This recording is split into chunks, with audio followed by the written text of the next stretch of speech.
Match आपकी screen पर मौजूद। पहला बॉल हैवी गो और ये पहला बॉल हुआ यहाँ पे डॉट।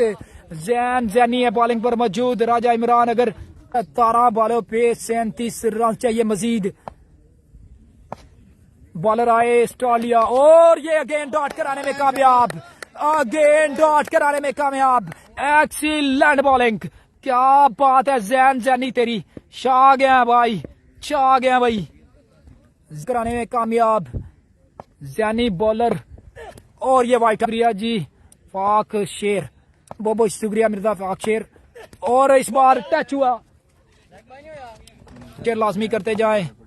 शेर बॉल मिस कर आउट का चक्कर में ना जा। और इस बार oh my God signature shot extra cover की जानिब से छक्का आया। एहसान के बल्ले से निकलता हुआ खूबसूरत शॉट। चुके हैं 37 रन का टारगेट दिया है यहाँ पे हुर्द बादशाह ने पहले बैटिंग करते। इस बार स्विंग देखने को मिला जैनी।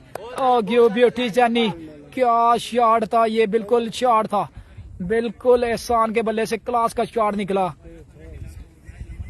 डाइन और स्विंग भी देखने को मिल रहा है। बिल्कुल लाइक एंड शेयर लाजमी करते जाएं। क्या शॉट है, टारगेट कितना है, 37 रन का टारगेट है। इस बार डॉट कराने में